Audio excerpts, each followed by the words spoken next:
अस्सलामुअलैकुम, welcome back to my YouTube channel. तो जी आज बड़ी दिनों बाद बल्कि बड़े महीनों बाद मेरा पहला व्लॉग है।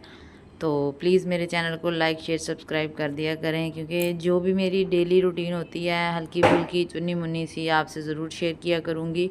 तो इंशाल्लाह चलते हैं आज के पहले व्लॉग की तरफ। तो मैं आप सबको बता रही थी कि यहाँ पे मेरे बच्चों ने इतना गंद डाला हुआ था, सुबह सुबह इतना खिलारा डाल दिया था ना। तकरीबन 9 साढ़े 9 का टाइम था सुबह का। तो अभी मैं करने लगी थी सफाई, क्योंकि मेरी काम वाली जो है वो छुट्टी पर है। तो यहाँ पर जी मैंने ऑफ कैमरा सारी नीट क्लीन झाड़ पूंछ सफाई वगैरह मैंने कर ली थी, ठीक है। और मेरे बच्चों ने इतना गला खिलारा डाला था, इतना गंद डाला हुआ था ना। और यहाँ पर जी मेरी गुड़िया मानो जो थी ना वो खेल रही थी। माशाल्लाह ये बड़ी हो गई है, इसकी पोनी भी डलने लगी है, चुनी मुनी सी क्यूट सी लगने लग गई है, बड़ी प्यारी माशाल्लाह। अल्लाह नजर बद से बचाए, आमीन। तो जी ये यहाँ पे खेल रही है। मैं लगी थी स्पाइका के कपड़े प्रेस करने, तो ये कह रही थी मम्मा पहले मुझसे खेलो, तो मैं इसके साथ खेलना शुरू कर दी थी, खेलने लगी थी। उसके बाद जी मैंने कर दिए थे स्पाइका के कपड़े प्रेस, क्योंकि वो स्कूल से घर आई थी तो कह रही थी मम्मा मुझे कपड़े प्रेस कर दें। तो मैंने शावर लेना है, तो मुझे कपड़े प्रेस करके मैंने ट्यूशन के लिए जाना है। तो उसने ट्यूशन के लिए जाना था, उसके ट्यूशन चली गई थी तकरीबन स्कूल से आकर। उसके बाद जी मैं आ गई थी किचन में, क्योंकि आज बनाना था आलू गोश्त शोरबे वाला, क्योंकि शोरबे वाला आलू गोश्त जो है वो अहमद को बहुत ज़्यादा पसंद है।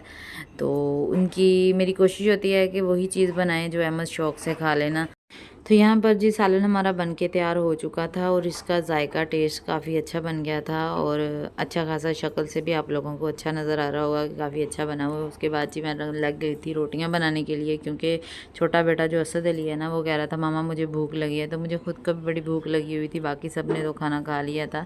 तो मैं बनाने लगी थी रोटियाँ खाना खाने के लिए। और यहाँ पर मेरी मानो मुझे तंग कर रही थी, क्योंकि मैंने सिलेंडर पर बनानी थी, मुझे डर था कि ये हाथ ना लगा दे चूल्हे को या तवे को। तो मैंने बेटी को मतलब मैंने अपनी छोटी नंद को बुलाया, मैंने कहा इसको ना ले जाओ बाहर। तो ये खैर गुड़िया को ले गई थी बाहर। ये बहुत तंग कर रही थी मुझे, बार बार आकर ना तवे को कभी छेड़ रही थी कभी चूल्हे को छेड़ रही थी। तो मुझे मेरा डर था मुझे कि ये कहीं ना हाथ ना जला ले। तो यहाँ पर जी फाइनली हमारी जो थी ना रोटियाँ बन के तैयार हो चुकी थी, तो मैं यहाँ पे देने लगी थी असद अली को, और ख़ुद को हमने रोटी छोटी खा ली थी।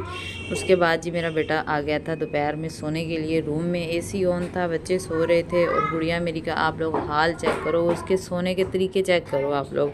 किस किस के बच्चे भाई इस तरह सोते हैं, झूले में डाल दो तो उल्टा होकर सो जाते हैं। तो मेरे बच्चों का तो हाल भी यही है, इन्होंने उल्टा होकर ही सोना होता है। तो खैर उसके बाद ही दोपहर के बाद मैंने कोई व्लॉग शूट नहीं किया था। उसके बाद रात में शाम में जो थे ना बाहर ही चारपाइयाँ लगाई थी, बाहर ही सोए थे। खैर आज के लिए इतना ही, मिलते हैं कल इंशाल्लाह अगले व्लॉग में। अल्लाह हाफिज़।